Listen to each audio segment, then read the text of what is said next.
answer them. So thank you, Lisa. Well, thanks, Kate. You know, I don't even know where to start because we could talk for hours and hours. We'll have to have you back because any one of these projects would be a fascinating topic. And I think if I learned anything over the years about conservation and heritage work is that it's, you know, it involves everything. You can't do these projects without a knowledge of science and math and materials and an appreciation of art. And I think you've encapsulated very well the complexities. And I think one of the questions I have for you before we turn it over to the audience, and everybody in the audience should feel free to write into the chat, or we're a small enough group that if somebody wants to ask a question and just asks to unmute themselves, we'll happily accommodate it. But I think one of my questions is, you know, when we met and there was this flurry of activity about training, one of the laments that you heard frequently was people weren't going into the trades. We were going to lose these arts as part of our ability not only to care for historic buildings, but to build anew. And I think what we've learned is that there are a lot of career and technical programs across the country that people do still go into the trades. And I'm just curious, as you've grown as a company, what has been the biggest challenge to finding talented people who want to go into this field?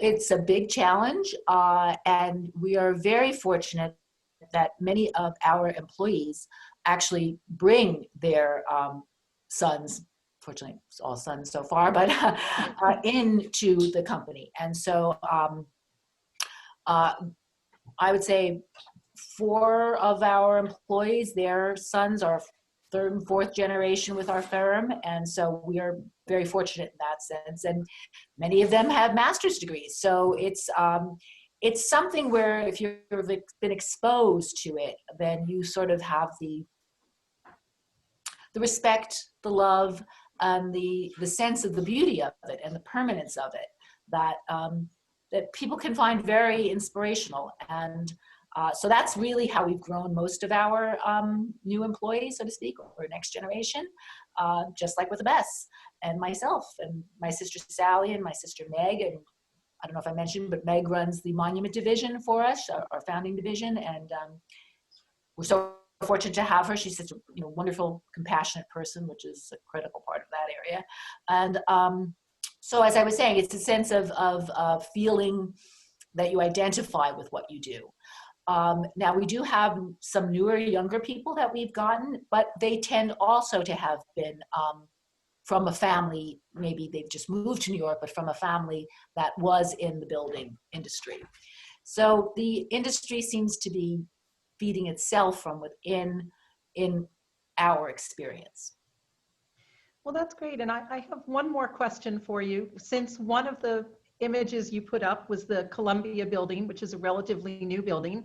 Right. And somebody in your quotes on the slide called it the zaniest building in New York.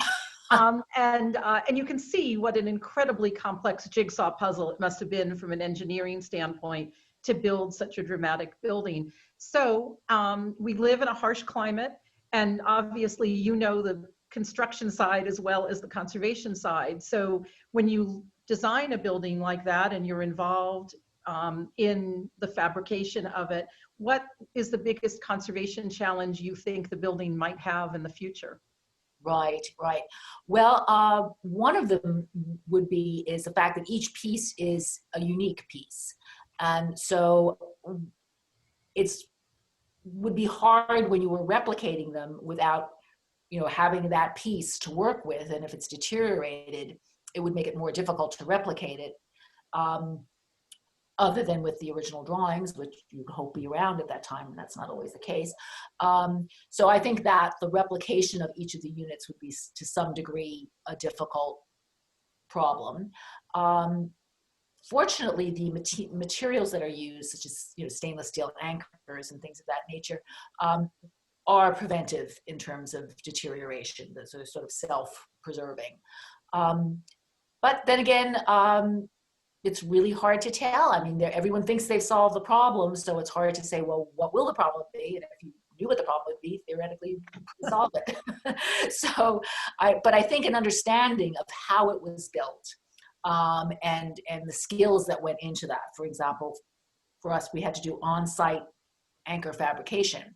So knowing that in advance, if you were going to go into the restoration of it, you'd say, okay, we need to do on-site. We're going to know that everything is unique. We won't find one thing that repeats itself. So there are certain things that you can anticipate in the restoration process. Let's put it that way.